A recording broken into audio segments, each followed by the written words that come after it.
Alrighty everybody, welcome back to my channel, and today we have another card of the week. I am a little bit behind, it should have been out already, but we're here nonetheless. So without further ado, let's get into it. Opus 11 card of the week, Sabin. So we have a new Sabin, and this art is, it just looks funny this big, blown up, that's just me. Alright, let's see what we have here. Let's get straight into the card. 3-drop fire Sabin.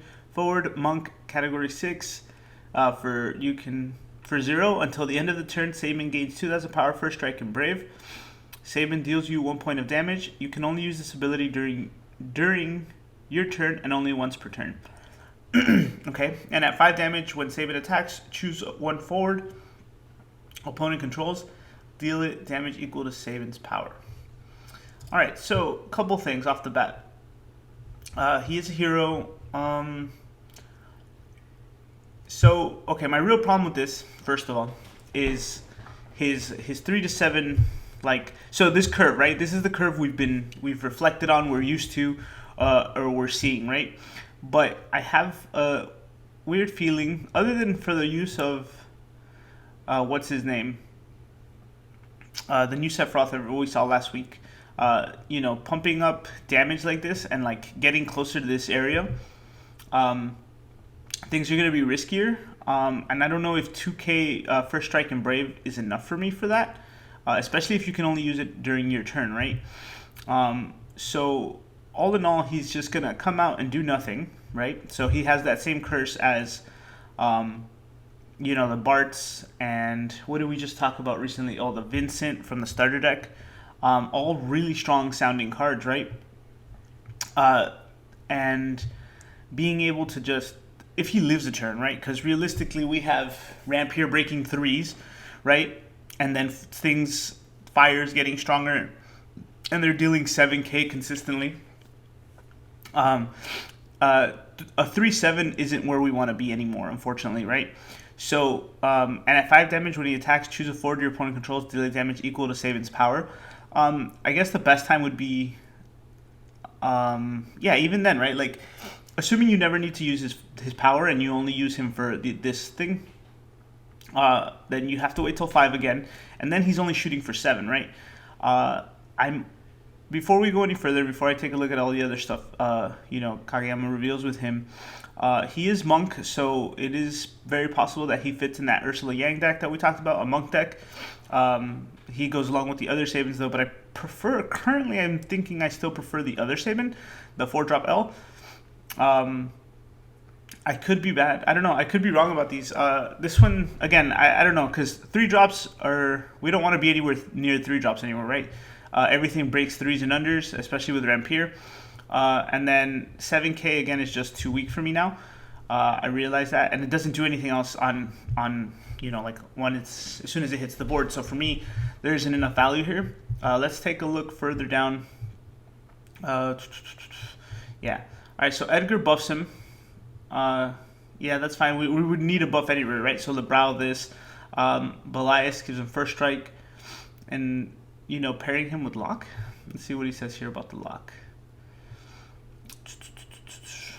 Yeah, it says Goblin Belias, along with other cards such as Lock, have good synergy with those that can grant haste. It may be possible to control Fire's haste, mainly category 6 cards.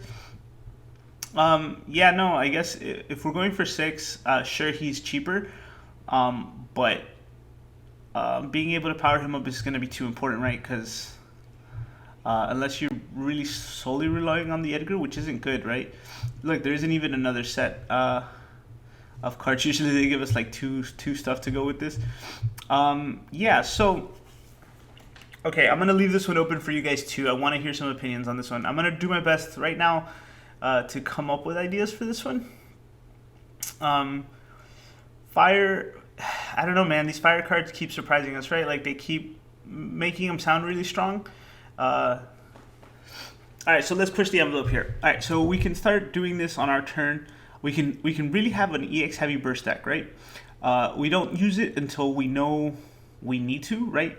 So what that means is that, let's say my opponent does have forwards, we would do it We would do it and pray in lieu of an EX burst, right? Hoping we can remove, and then we swing in for damage, right? But then how do we capitalize on that still? We could pair this with Earth also, right? There's Hecatons, there's the Rabans, things of that nature. There is nah,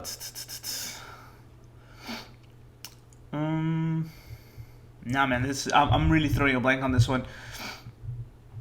We can speed up the damage to get with Jet. I know we have Gabrantham Warrior of Light that reduces damage, the next damage taken. So we could always trigger this on our turn while we have them, or when we know we can negate one of the points of damage.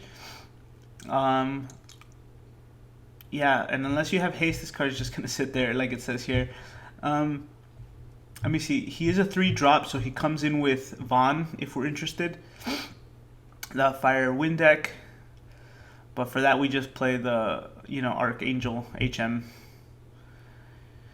Oh boy, yeah. This one's an interesting one. Obviously, we can pitch him with Duncan, but yeah, that's not enough of a reason to play this card. I don't know. This one's a little underwhelming for me. What do you guys think? Other than being able to push the damage envelope for Sephiroth to abuse Sephiroth, I wonder if there's gonna be like a multicolored just damage control deck, like I mentioned before on the Sephiroth page, but on the Sephiroth video. Yeah, I don't know. Let's see what this card comes up with. Also, I think I'm going to make a video going over all the community spoilers. I've really enjoyed everyone's take on these. Yeah. Anyway, guys, thanks for watching, and I'll see you next time.